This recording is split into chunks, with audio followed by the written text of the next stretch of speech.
आदाब नाज़रीन, मैं सन मेजाज। रात के बज चुके 9:02 हो चुके हैं और रात के 9 बजे हम आपके लिए ख़ास प्रोग्राम लाते हैं। प्रोग्राम रहता है दिन भर। ये प्रोग्राम आपके लिए हमारे साथ ताउन पहुंचाने में हमारे साथ ताउन करें लज़्ज़त मसाले। और रात 9 बजे के इस खास प्रोग्राम में हम देश दुनिया की बड़ी बड़ी खबरों पर नज़र रखते हैं। 24 घंटों में क्या कुछ हुआ, बारीक बीनी से जांच पड़ताल करने के बाद हम आप तक उन खबरों का खुलासा लाने की भरपूर कोशिश करते हैं। और आज के दिन भर की हम शुरुआत करेंगे कल से।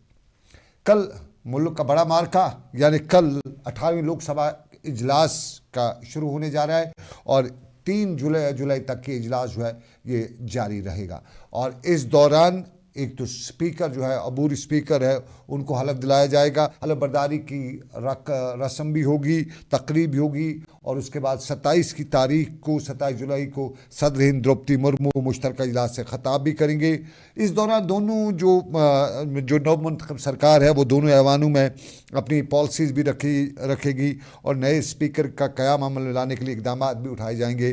भाजपा की जानिब से अब की बार बताया जाता है कि साबिक़ा स्पीकर ओम बिरला को ही स्पीकर बनाया जा सकता है। खबरें इसी तरह से आ रही हैं, लेकिन भाजपा और उनके इत्तेहादी जमात ख़ासतौर पर जनता दल यूनाइटेड और TDP यानी तेलुगु देशम पार्टी के माबैन फ़िलहाल तलातुम जो है या तातुल जो है वो बरकरार है, क्योंकि स्पीकर का ओहदा और स्पीकर के ओहदे में माना यही जा रहा है कि TDP भी स्पीकर का ओहदा मांग रही है। उसके साथ साथ जो दूसरी जमात उनकी जनता दल है वो भी मांग रही है। जनता दल की तरफ से ये इशारे भी मिल रहे हैं कि भाजपा को ये ओहदा देना पे वो नज़रबंद आ रहे हैं। नीतीश कुमार तेलुगु देशम जिसके 16 मेंबरान हैं और BJP की हिमायत याफ्ता है, स्पीकर का ओहदा रख रहे हैं। लेकिन दिल्ली से खबरें आ रही हैं कि स्पीकर BJP अपना बनाना चाहती है और इसमें कहीं न कहीं एक नया खेला भी खेला जा रहा है। 28 जून को अब ये देखना होगा कि क्या TDP अपनी पार्टी से स्पीकर का ओहदा लेगी या अपनी रिश्तेदारी से स्पीकर का ओहदा बनाएगी। खबरें इस तरह से आ रही क्योंकि इससे पहले जो एक वजारत है TDP के सरबराह के भतीजे को दी गई है। और दूसरा स्पीकर के बारे में बताया जाता है कि स्पीकर के लिए BJP जो है वो तेलुगु देशम पार्टी के सरबराह जो है उनकी ब्रदर सिस्टर इन लॉ यानी साली के लिए जगह साफ़ करें, मैदान साफ़ करें, क्योंकि उनकी जो सिस्टर इन लॉ है वो तेलंगाना में BJP की चीफ है, रियासती प्रेसिडेंट है, तो उन्हें ही स्पीकर का ओहदा दिया जा रहा है ताकि बात भी हो और सांप भी मरे लाठी भी ना टूटे वाली कहानी है। इस सारे के बीच में इस इजलास में सबकी नज़रें हैं राहुल गांधी पर भी नज़र रहेंगी और इस इजलास में ये भी समझने की कोशिश की जाएगी कि क्या अपोजिशन का लीडर राहुल गांधी ही होगा या कांग्रेस जो है किसी और को अब की बार जो अपोजिशन लीडर है उसके तौर पे नामजद भी करती है। तजिया निगार अलग अलग तरीके से राय दे रहे हैं, क्योंकि कांग्रेस के लीडरान का पिछले काफ़ी वक्त से या नेहरू परिवार का, गांधी परिवार का, गांधी फैमिली का ये एक रिवायत रही है कि उन्होंने पोर्टफोलियोज अपने पास नहीं रखे। इवन PM नहीं, सोनिया गांधी ने नहीं रखा, मनमोहन सिंह को PM बनाया, उसके बाद प्रेसिडेंट का पोस्ट जो है मल्लिकार्जुन खड़गे के हवाले किया। तो क्या अपोजिशन लीडर का जो पोस्ट है वो राहुल गांधी अपने पास रखेंगे या किसी और को ही लीडर ऑफ अपोजिशन की हैसियत से सामने रखा जाएगा। ये कल इजलास शुरू होने जा रहा है और इस इजलास में जम्मू कश्मीर की आवाम की भी नज़रें, क्योंकि जम्मू कश्मीर की आवाम के लिए कश्मीर से जो 2 नुमाइंदे और तीसरा जो जेल में फ़िलहाल है उसके बारे में अभी 1 जुलाई को ही फैसला होगा। लेकिन 2 नुमाइंदे जो नेशनल कॉन्फ्रेंस से ताल्लुक़ रखते हैं वो किस तरह से सारी सिचुएशन में रोल अदा करते हैं। पिछली बार अक्सर नेशनल कॉन्फ्रेंस के लीडरान बताते थे कि स्ट्रांग अपोजिशन हम कुछ नहीं कर सकते हैं, तो इस बार स्ट्रांग अपोजिशन नहीं है, इस बार लगभग पलड़ा बराबर है। तो पलड़े में नेशनल कॉन्फ्रेंस के जो MPs गए हुए हैं वो किस तरह से जम्मू कश्मीर की रिप्रेजेंटेशन करते हैं और उनकी रिप्रेजेंटेशन से कांग्रेस का भी सब साफ हो जाएगा कि कांग्रेस भी जम्मू कश्मीर के लोगों के हवाले से जो कुछ बताती आ रही है क्या वो नेशनल कॉन्फ्रेंस के सपोर्ट रहेगी। और इसमें 3 बड़े मुद्दे रहेंगे। 370 का साफ जाहिर है, सुप्रीम कोर्ट ने के 6 बेंच ने 7 बेंच ने फैसला दिया है, तो 5 बेंच ने फैसला दिया तो 7 में भी जा सकता है, पार्लियामेंट में उस पर बहस हो सकती है। लेकिन सबसे इंपॉर्टेंट रहेगा जम्मू कश्मीर के लिए जॉब्स, जो जिसे आमतौर पे हम 35 से पहले कहा करते थे, जम्मू कश्मीर की लैंड की गारंटी और फिर रेस्टोरेशन ऑफ डेमोक्रेसी से आमतौर पे कहा जाता है कि यहाँ पे सरकारी लोकल हो, यहाँ पे इंतखाबात हो और फिर स्टेटहुड। क्या जम्मू कश्मीर के MPs इस इजलास के दौरान कोई बिल ऐसी लाएंगे जिसमें कांग्रेस उनको सपोर्ट करके सरकार के खिलाफ भी एक बड़ा महाज खड़ा कर सकती है।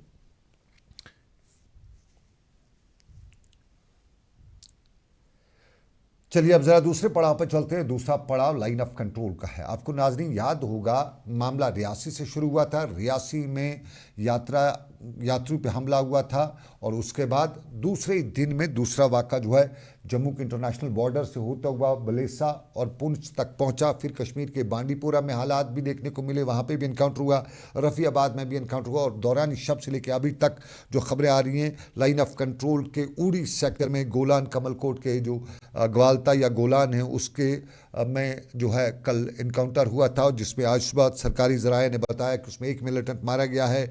और यहाँ पे जम्मू कश्मीर में जो सूरत हाल है उसमें फ़ौज और उसके साथ साथ BSF लाइन ऑफ कंट्रोल के सेक्टर पे पूरी तरह से नज़र रखी हुई है। तलाशी कार्रवाई भी जारी है और यहाँ पे जो सिचुएशन है अभी पूरे इलाके में भारी डिप्लॉयमेंट की जा चुकी है। और इस भारी डिप्लॉयमेंट के दौरान ये समझने की कोशिश की जा रही है कि ये ग्रुप जो है क्या ये मिलिटेंट्स का ग्रुप है या एक दो ही थे, कोई तादाद तो नहीं है जो आगे निकल आई है, मिलिटेंट्स की कोई ऐसी तादाद तो नहीं है जो आगे निकल आई और एक दो पीछे रह गए हैं, या पूरा ग्रुप ही फंसा हुआ है, इस तरह से भी कहा जा रहा है। और इसी के लिए लाइन ऑफ कंट्रोल के उड़ी से लेके बारामूला तक नाके लगाए जा चुके हैं। लाइन ऑफ कंट्रोल की तरफ सारे जाने वाले रास्तों पर फोर्सेस की डिप्लॉयमेंट की गई है और यूं कह सकते हैं कि चप्पे चप्पे पे नज़र रखी जा रही है।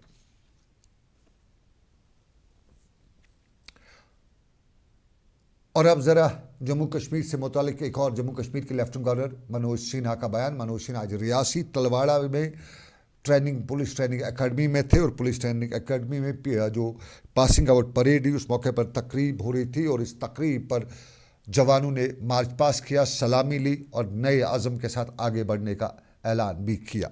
लेकिन यहाँ पे जम्मू कश्मीर के लेफ्टिनेंट गवर्नर मनोज सिन्हा ने जम्मू कश्मीर के हालात भी बताए।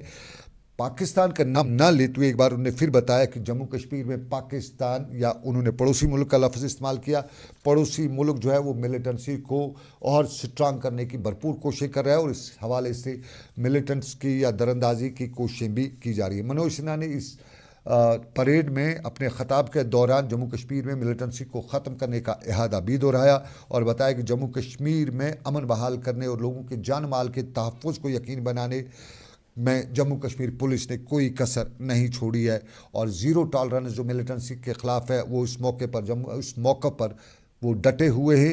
उन्होंने कहा कि जम्मू कश्मीर पुलिस मजबूत इरादों के साथ न सिर्फ चैलेंजों का मुकाबला कर रही है बल्कि अमन कायम करने और कानून की बालादस्ती को यकीनी बनाने के लिए अपनी सलाहियतों का भरपूर मुजाहरा भी कर रही है।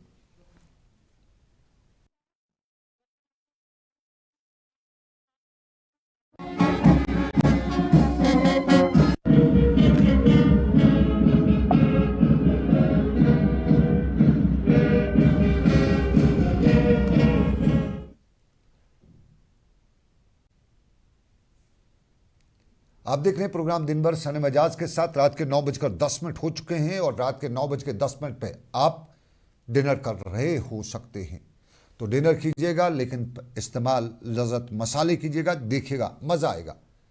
एक छोटा सा जाती वक्फा हम लेते हैं, ब्रेक के बाद वापस आएंगे। अभी दिन भर में खबरें, आज के हाल अहवाल भी अभी बाकी हैं और मामला जम्मू कश्मीर की सयाहत के साथ भी जुड़े हैं, लेकिन इस छोटे से जाती वक्फे के बाद। तेजपन हर एक निवाले में और मिर्च जो बनता है लज्जत के विश्वास और प्यार से। लज्जत का रेड चिली पाउडर जो लाए हर जायके में एक गजब सा तीखापन और बढ़ाए खाने का स्वाद दुगना। आज ही ले आइए लज्जत का रेड चिली पाउडर। कश्मीर की वादियां और भी खूबसूरत लगती हैं जब हाथों में होता है प्याला ब्लैक मस्ती चाय का। ताजगी ऐसी कि हर लबों पे मुस्कान लाए, कड़क इतनी कि हर सुबह बेहतर नहीं बेहतरीन हो जाए। कश्मीर के असली चाय के दीवाने पीते हैं सिर्फ ब्लैक मस्ती चाय, आप भी पीजिए। Selection of each stock of chili one by one by hand makes Atfar chili most refined. Turmeric is hand picked. Every aroma of fennel is preserved. The intense sorting and cleaning makes the Atfar spices the best. Atfar spices keep your family away from any kind of adulteration, and we make sure your health is important for us. Fill your kitchen with Atfar spices and keep your family in best health and taste. आप देख रहे हैं programme दिन भर सनम एजाज के साथ लज़्ज़त मज़ालूम के ताउन से और दिन भर में हम जम्मू कश्मीर की सूरत पर नज़र रखे हुए हैं। जम्मू कश्मीर की सूरत में जहाँ जम्मू कश्मीर के लेफ्टिनेंट गवर्नर मनोज सिन्हा जम्मू में तकरीब के दौरान मिलिटेंसी को ख़त्म करने का भरपूर दावा भी कर रहे थे, उधर आज ही एक खबर रसाई इदारे ने सनसनीखेज इंकशाफ करते हुए बताया है कि पाकिस्तान की जानिब से जम्मू कश्मीर के पीर पंचाल इलाके में ख़ासतौर पे उन्होंने राजौरी, कठुआ, उधमपुर इलाकों का जिक्र करते हुए बताया है कि यहाँ मिलिटेंसी को मजबूत करने की भरपूर कोशिश कर रहा है और यहाँ पे मिलिटेंसी के में दरअंदाजी करते हुए करीबन 40 के करीब फॉरेन मिलिटेंट्स को धकेला गया है, जो छोटे छोटे ग्रुपों में इलाके में सरगर्म है। और खुफिया इदारों और दिफाई ज़राया का हवाला देते हुए इस खबर से इदारे ने बताया है कि इन मिलिटेंट्स में या इन फॉरेन मिलिटेंट्स में पाकिस्तानी मिलिटेंट्स में पाकिस्तानी फ़ौज के कई साहब जवान भी, रिटायर्ड अफसरान भी शामिल हैं, जो गोरिल्ला तर्ज की कार्रवाई यहाँ कर रहे हैं। इस खुफिया इदारे ने इस न्यूज़ एजेंसी ने खुफिया इदारों के हवाले से बताया है कि ये करीबन 30 से 40 करीब मिलिटेंट हैं और इनसे निपटने के लिए भरपूर तैयारियां की जा रही हैं ताकि किसी भी अमन अमान में खलल ना हो सके।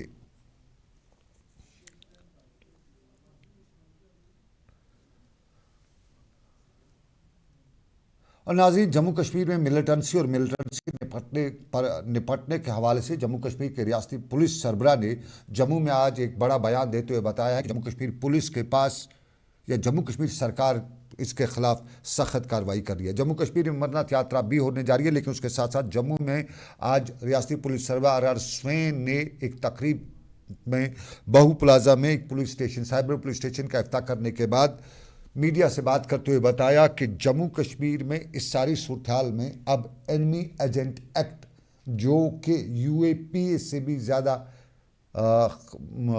है, ज़्यादा सीरियस है, वो कानून लगाया जाएगा। एनिमी एजेंट एक्ट लगाया जा सकता है। आर स्वेन को बराज सुनिए उन्होंने क्या बताया, वो क्या बता रहे थे। कि क्या हम इसमें एनिमी एजेंट एक्ट या ऑर्डिनेंस को लागू कर सकते हैं, यानी कि हमारे जम्मू कश्मीर में शायद और कहीं नहीं है, जम्मू कश्मीर में हमारा एक स्पेशल लॉ है एनिमी एजेंट एक्ट या ऑर्डिनेंस। वो इसलिए बना है कि जब फॉरेन रेडर्स, फॉरेन लोग, खासकर पाकिस्तान, जब वो लोग फॉरेन इन्वेडर्स या रेडर्स, यही लफ्ज़ इस्तेमाल होता है उसमें, अगर वो आ जाते हैं और सिविल स्ट्राइक फैलाने के लिए, दहशत फैलाने के लिए, गवर्नमेंट को इतर बितर करने के लिए, अंग्रेजी में वो वर्ड इस्तेमाल करते हैं कि to disturb and destabilize government established by law. और क्या उनका मकसद है कि डराएं और तितर बितर करें और अपना जो आइडियोलॉजी है उसको जबरन फैलाएं, तो इस तरीके का जो होता है। तो उसमें जो आपने मुझे पूछा इन्वेस्टिगेशन वाली बात, देखिए ये फाइटर्स तो इस तरीके से कोई इन्वेस्टिगेशन के दायरे में तो आने वाले नहीं हैं। ये तो ये साहब जैसे कहते हैं काइनेटिक एक्शन में इनको गोली मार के इनको ढेर करना। इनको जो सपोर्ट की बात चल रही है उसकी अगर आप पूछ रहे हैं कि इन्वेस्टिगेशन के दायरे में, मैंने किसी जगह पे कहा कि they will be treated as enemy agent, और हमारे एनिमी एजेंट एक्ट में सज़ा जो है वो मिनिमम है लाइफ इम्प्रिजनमेंट और death. There is no other of punishment. It is a harsher law than UAPA. उसमें लिखा है terrorist associate of a terrorist and acting as an agent of the enemy who are coming from outside, who have no locus standi here. वो आके जब हमको मारने के लिए, हमारे निहत्थे लोगों को मारने के लिए, बिल्कुल बेकसूर लोगों को मारने के लिए आ जाते हैं, और उनको जो साथ देता है उनको एनिमी एजेंट के तहत आई एम श्योर हमारे जो इन्वेस्टिगेटिंग एजेंसीज दिए हैं उसको उसके दायरे में लाएंगे इनको, और इनको सजा दिलवाएंगे।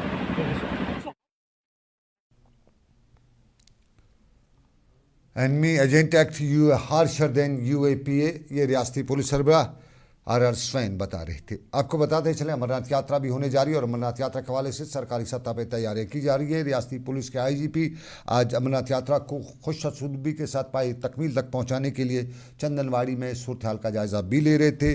बालथल से दर्शन करने वाले जो यात्री हैं या पहलगाम से जो यात्री हैं, उन सब के इंतजामात को हतमी शक्ल दी गई है और हिफाजती सूरत हाल पर सिक्योरिटी एजेंसीज की पूरी नज़र है। ये तस्वीर का एक रुख, लेकिन एक और रुख हम आज आपको दिखा रहे हैं। हम तस्वीर दिखाते हैं आज आपकी वादी कश्मीर से लेकर जम्मू तक की, जहां हर जगह पे आज आपको बच्चे नज़र आ रहे थे। ये तस्वीर है एग्ज़ाम सेंटर की। आज SSB ने सोशल वेलफेयर डिपार्टमेंट में सुपरवाइज़र पोस्ट के लिए इम्तिहान मुनक्कद कराया था और चूँकि सोशल वेलफेयर डिपार्टमेंट का था, सुपरवाइज़र था, तो ज़्यादा तादाद में यहाँ बच्चियाँ ही नज़र आ रही थी। लड़के जो थे बहुत कम नज़र आ रहे थे, क्योंकि क्राइटेरिया में शायद इसमें यही था कि ज़्यादातर इसमें ख़वातीन ही, फीमेल फोक ही अप्लाई कर सकती है। अच्छी बात है, 180-200 के करीब ये कुल पोस्ट थे, लेकिन रोंगटे उस वक्त खड़ा हुए जब हमें मालूम हुआ कि 2 लाख के करीब इन 200 पोस्ट के लिए अप्लाई कर चुके हैं।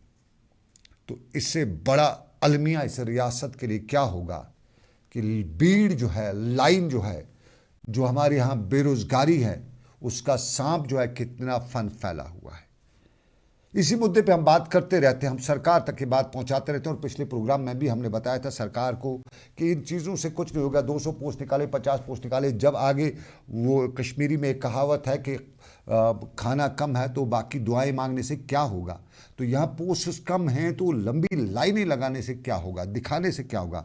अब्दुल हमीद है, सिविल सोसाइटी से इनका ताल्लुक़ है, किसानों के लिए इन्हें बड़ा मोर्चा खड़ा किया था और इसके साथ साथ बात करते हैं और पते की बात करते हैं। अब्दुल हमीद से हम बराह रास्त हमारे साथ नशरियात में जुड़ चुके हैं। मैं उनसे एज एन राय लेना चाहूँगा कि सरकार को क्या मशवरा देंगे। अब्दुल हमीद साहब, बहुत बहुत शुक्रिया मुझे ज्वाइन करने के लिए।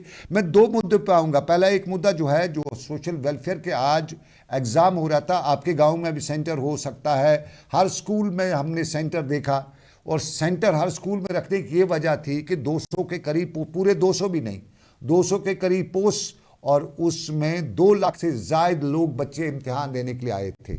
तो ये कितना अलमिया है इस कौम का बेरोज़गारी के हवाले से। हमारे यहाँ सरकार बता रही है, पिछले 3-4 सालों से मैं फॉरेन इन्वेस्टमेंट, डायरेक्ट इन्वेस्टमेंट की सुन रहा हूँ, उससे तो रोज़गार का फ़िलहाल हमें कोई, मुझे नज़र नहीं आ रहा है। शायद आपको या किसी और को नज़र आ रहा हो, मुझे तो मेरे घर में तो लंबी लाइन है बेरोज़गारों की। तो ये जो है, ये कितना अलमिया है इस कौम के लिए। राम जी, शुक्रिया इस बड़े मुद्दे पर बात करने के लिए। मुझे ये बता दीजिए, 2014 में एक झुनझुना आया 2 करोड़ नौकरियों का, कि 2 करोड़ नौकरी हर साल देंगे। तो फिर ये हुआ कि सारे रेल, सेल, एयरपोर्ट्स, बाकी चीजें भेजी गई, तो नौकरियां आएंगी कैसे। तो 2018 से और एक अलमिया रहा कि कश्मीर में पोस्ट निकले नहीं। अब जब निकले 200 पोस्ट निकले, तो करीब 1 लाख 2 लाख बच्चों ने फार्म भरे हैं, तो 2 लाख में हिस्सा क्या आएगा। और दूसरी बात, उसमें तीसरी बात ये ले लो आप कि उसमें रिजर्वेशन है OBC, फिर ST की, फिर शेड्यूल कास्ट, शेड्यूल ट्राइब या और EWS की, उनका हिस्सा क्या आएगा, हमारा हिस्सा क्या आएगा। ओपन मेरिट क्योंकि 70% सिर्फ रिजर्वेशन में चला जाएगा, तो 30% ओपन मेरिट के लिए है। तो आप देख लीजिए कि क्या आएगा। एक्चुअली गवर्नमेंट हर महाज पर फेल हो गई है, बेरोजगारी बढ़ रही है, तो गवर्नमेंट कुछ सोच नहीं पा रही है, तो सारा कुछ बेच रही है, रेल, सेल, एयरपोर्ट्स। तो बेचने से यही होगा कि बेरोजगारी होगी। अब आप वो बता रहे हो कि यहाँ इन्वेस्टर आए थे, वो भी एक ख्याली पला था यहाँ कि घूमने आए थे, चक्कर लगाने आए थे। क्योंकि आपको खुद पता ही है, अब मौसम सर्मा रहता है, 7 महीने 6 महीने रहता है, तो कोई बड़ा इन्वेस्टर क्यों यहाँ इन्वेस्ट करेगा। तो वो ज्यादा से ज्यादा होटल्स में इन्वेस्ट कर सकता है। बाकियों में होटल्स में आपको पता ही उतने जो मुलाजिम लगते नहीं है, उनमें अलग किस्म के मुलाजिम लगते हैं। उनमें ये ग्रेजुएट या पोस्ट ग्रेजुएट या फिजिक्स में MSc या और कुछ डिग्री लेकर, इंजीनियरिंग लेकर, वो वहां नहीं नौकरी कर पाएंगे। तो कैसे होगा। ये फेल हो चुकी है, इनके सिर्फ वादे हैं, इन्होंने धोखा दिया है इस मुल्क को, इस मुल्क के बच्चों को, पढ़े लिखे बच्चों को। निकालनी थी, निकाल दी, मैंने भी बहुत बड़ास निकाली है, बहुत अब बड़ास हमने निकाल दी दोनों ने। लेकिन एक सवाल है, सरकार को थोड़ा मशवरा भी, रास्ता भी बता देना कि क्या करना है, क्योंकि हमारे यहाँ 1 लाख के करीब वैकेंसीज खाली हैं, उनको फिल नहीं कराया जा रहा है। मेरा यही मुद्दा मकसद है। मुझे वो तुनतना हो या कुछ और हो, उससे कोई मतलब नहीं है, लेकिन मैं सरकार तक ये बात पहुंचाना चाहता हूं कि भाई वैकेंसीज हैं करीबन, अगर 1 लाख वैकेंसीज हैं उनमें से 60,000 को फिल किया जाए। हमें पिछली बार एलजी साहब ने बताया था कि बड़े टॉप प्रायोरिटी पे वैकेंसीज फिल की जा रही हैं। 10-12 हज़ार वो टेक्निकल, वो क्लास 4th जो है मल्टीटास्किंग लग गए, उसके बाद कुछ नहीं हुआ। तो सरकार तक भी कोई बात पहुंचाई कि कैसे इस बेरोजगारी को खत्म किया जा सके। वही मैं बोल रहा हूँ, गवर्नमेंट फेल है। एलजी साहब टोटल फेल हो चुके हैं। जो उसने खुद बयान दिए उन बयानों पर वो नहीं उतरे। तो मुल्क, सारे मुल्क का यही हाल है, ये यहाँ का नहीं है, ये पंजाब का भी। फिर भी पंजाब ने, आम आदमी पार्टी ने कुछ पोस्ट निकाले जैसे ही वो आए, और बिहार में जैसी ही हुकूमत नीतीश और तेजस की बनी तो उन्होंने पोस्ट निकाले। जब जहां बदलती है तब कुछ अच्छा होता है। जैसे आज मैं मुबारकबाद देना चाहता हूं तेलंगाना के चीफ मिनिस्टर को, जिसने आज केसीसी वेव ऑफ किया फार्मर्स के लिए, और हमारा एलजी बोल रहा है कि ये तुक्का नहीं चलेगा यहाँ, ये नहीं हो सकता। मैं एलजी साहब, देखिए मैं एलजी साहब की मुखालफत करने, देखिए एलजी साहब की मुखालफत करने से कुछ नहीं होगा। हर जगह फेल हुए हैं, चाहे रोजगार की बात हो, चाहे इन्वेस्टर की बात हो, चाहे और कुछ बात हो, चाहे किसानों की बात हो, चाहे जवानों की बात हो, चाहे पेपर लीक की बात हो, हर मास पर फेल हुए हैं। मैं एलजी साहब का या किसी की मुखालफत करने से यहाँ कोई, हमारे यहाँ इन बच्चों को रोजी रोटी नहीं मिलेगी। मुखालफत करने से हम कुछ नहीं कर सकते। मशवरा दीजिए सरकार को, बताइए सरकार को कि आप ये कर सकते हैं। हमारे यहाँ फॉरेन इन्वेस्टमेंट, हमारे यहाँ बिजनेस कोई और है नहीं। पंजाब में उन्होंने रोज़गार दिया या नहीं दिया, लेकिन वहाँ पे उनके पास प्राइवेट सेक्टर है। मेरे और आपके पास कुछ नहीं है, हमारा बच्चा कहाँ जाएगा? यहाँ पे हमारे यहाँ रोज़गार है तो वो सरकार के पास ही है। प्राइवेट कंपनीज में किसी दुकान में सेल्समैन से बड़ी कोई नौकरी किसी के पास है नहीं। तो सरकार के इंसेंटिव, सरकार के पास यहाँ पे अगर कोई प्राइवेट में कोई कंपनी खोले, सरकार के इंसेंटिव्स भी है, उन पे भी सरकार को वर्कआउट करना चाहिए। सनम जी, वही मैं कहता हूं, आप कहते हो कि 1 लाख पोस्ट है, पहले 1 लाख पोस्ट क्यों नहीं ओपन होते? जो पहले से ये कहते आए हैं, मुझे लगता है 18 से इनका बयान यही रहा है, 19 से इनका बयान यही रहा है। तो कंटिन्यू बयान देने से कुछ नहीं हुआ। 1 लाख पोस्ट को आप ओपन कर दीजिए, और जो बच्चे डिलीवरी है उनको रेगुलराइज कर लीजिए, तो ताकि इकोनॉमिक सेटअप जो हमारा है वो चले। आप देख लो कि डीआरडी में जो छोटे बच्चे वो सियासी सेंटरों पर रहते हैं, 10,000 की नौकरी करते हैं, उनको परमिट कर लीजिए। तो उससे एक सिस्टम बनेगा, इकोनॉमिक सिस्टम चलेगा। मगर सिर्फ बातें करने से कुछ नहीं होगा। पहले हमारे पास जो 1 लाख वैकेंसीज है उनको तो ओपन किया जाए। तो हम क्या करते हैं, रिक्वेस्ट कर सकते हैं और क्या कर सकते हैं, मगर कंस्ट्रक्टिव हम बोल सकते हैं, कंस्ट्रक्टिव हम क्रिटिसिज्म कर सकते हैं। क्रिटिसिज्म इसलिए करते हैं कि ताकि इनके कानून पर, इनके बहरे कानून पर हमारी आवाज पहुंचे, कश्मीरी की आवाज पहुंचे। मगर इन बहरे कानून में अभी आवाज हमारी नहीं पहुंचती। इंशाल्लाह पहुंचेगी। अगर हम और आप ऐसे लड़ते रहेंगे तो ज़रूर पहुंचेगी, हम इन तक बात पहुंचाएंगे। लेकिन एक सवाल चलते चलते मैं आपसे जानना चाहूँगा, आपने केसीसी लोन की बात की, मुझे कश्मीर से अक्सर जगहों से लगातार फ़ोन आ रहे हैं, अभी सोशल मीडिया पे हमारे लिख रहे हैं कि केसीसी लोन बैंक नहीं दे रहा है। तो ज़रा बताइए बैंक वाले क्या प्रॉब्लम्स, हर्डल्स खड़ा करें? बैंक वाले हर वक्त हर्डल किसानों के साथ करते हैं, हर वक्त किसानों को परेशान करने की नई तरकीबें निकालते हैं। अब तरकीब निकाली, पहले तो केसीसी किस पर देना है कि लैंड होल्डिंग थोड़ी सी आती है जो तहसीलदार साहब देते हैं, पटवारी साहब, लैंड होल्डिंग पर उनको लोन देना होता है। मगर अब उन्होंने कागज बढ़ाए तंग करने के लिए, परेशान करने के लिए। तो मैं वही बता रहा हूं कि ये परेशानी सिर्फ जम्मू कश्मीर के लोगों को ज्यादा होती है। आप बाहर देख लीजिए, आप पंजाब जाइए, हरियाणा जाइए, किसी जगह जाइए, केसीसी लोन में आपको 2 दिन नहीं लगते निकालने में। लैंड होल्डिंग ले जाइए, वहां लोन निकाल लीजिए। उन्होंने एक वो ग्राफ रखा है कि एग्रीकल्चर में कितना देंगे, हॉर्टिकल्चर में कितना देंगे। तो यहाँ वो किसान नहीं चलता है। नहीं, सरकारी मुलाजिम की गारंटी नहीं चाहिए। हाँ जी, सरकारी मुलाजिम की गारंटी नहीं चाहिए केसीसी लोन लेते हुए। कानून देख लीजिए, आरबीआई की गाइडलाइंस देख लीजिए, कौन सा मुलाजिम, ये तो उसको बाकी लोनों में भी सरकारी मुलाजिम नहीं चाहिए। मगर यहाँ होता है, यहाँ तंगी होती है। मैं इसीलिए आपको, आपकी चैनल की वसादत से गवर्नर साहब को एक अपील करना चाहता हूं, जो आपने कहा था कि केसीसी वेव ऑफ नहीं होता, आज हुआ। आप कहते थे कि किसान क्रेडिट कार्ड कभी वेव ऑफ नहीं होता, लोन वेवर नहीं होता।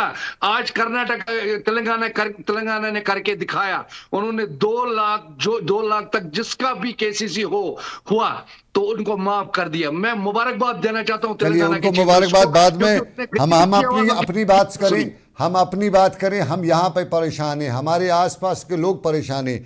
और बिल्कुल बहुत शुक्रिया हामिद साहब मुझे ज्वाइन करने के लिए, आपने मुझे ज्वाइन किया। सरकार तक बात पहुंचाई नहीं, साफ जाहिर है गुस्सा है, क्योंकि जब आसपास किसी को आप इससे हम कहेंगे कि उम्मीद में देखते हैं, और उम्मीद सिर्फ सरकार से होती है, सरकार ही माई बाप होती है, और जब सरकार से उम्मीद पूरी ना हो तो फिर सरकार के तय गुस्सा भी होता है। तो सुनिए, सरकार, हमारे यहाँ बेरोजगारी का सांप जो है, इसका फन बहुत फैला हुआ है। ये सब बच्चे बच्चियाँ जो हैं ये रोज़गार की तलाश में हैं।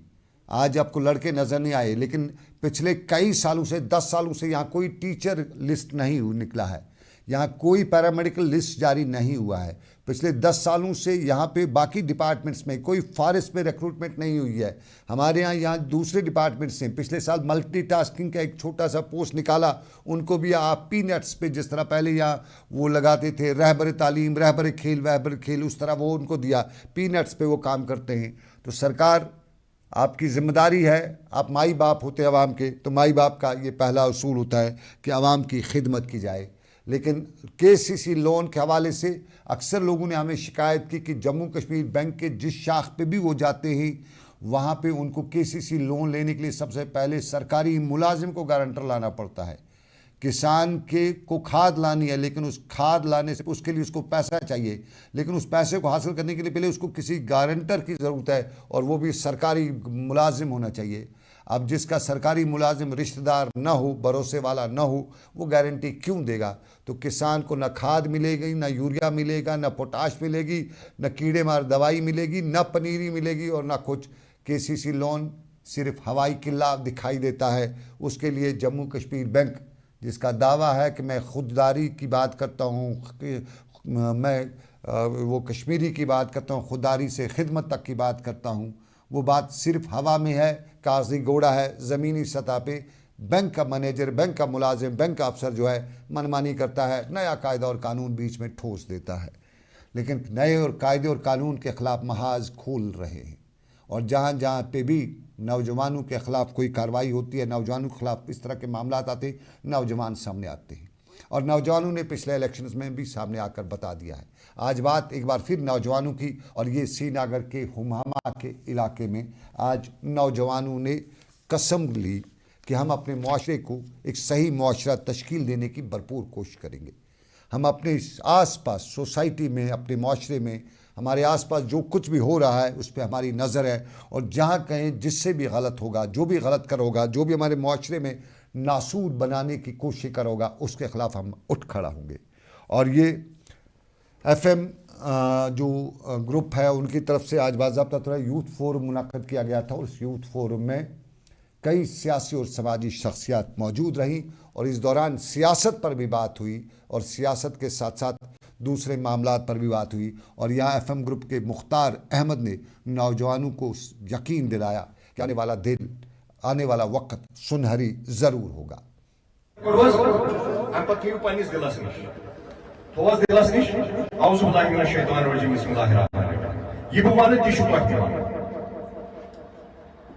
खुदाई सद नाम से, कुरान मजीद की अजमत से।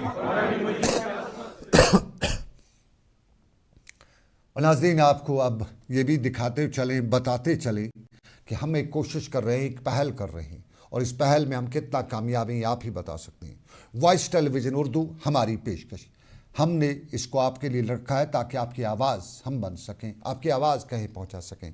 और इसी सिलसिले में आज हमने श्रीनगर के होटल शहनशाह पैलेस में एक नातिया और हुसैनी मुशायरे का एहतमाम किया था, जहां वादी के जाने माने मारूफ शोरा ने शिरकत की। और आज की इस मजलिस की, आज की इस महफिल मुशायरा की सदारत मारूफ अदीब और कलमकार वाशी सईद ने अंजाम दी। महफिल में शोरा ने अपने कलाम से सामीन को महसूस तो किया ही, लेकिन महफिल में मारूफ नात गो अबुल हसन फारूकी भी मौजूद रहे, जिन्होंने प्रोग्राम में बतौर सदर महफिल की फ़राइज़ अंजाम दिए, जबकि प्रोग्राम की नज़ामत मजीद मसरूर ने अंजाम दी। यहाँ मुबारक अहमद मुबारक, शौकत अंसारी, आशिक मुश्ताक, शौकत तिलगामी, सरवर हाशमी, ज़मीर अंसारी, जलील मसरूफ़, निगत यास्मीन, ग़ुलाम नबी दिल नवाज़, आदिल मोहिदीन, गाश रूही और दूसरे शोरा ने शिरकत की। और यहाँ बाद में हमारी तरफ से, हमारी टीम की तरफ से महफिल सदारत के अरकान को शाल बतौर इज़्ज़त अफजाई के लिए सामने रखा गया, पेश किया गया।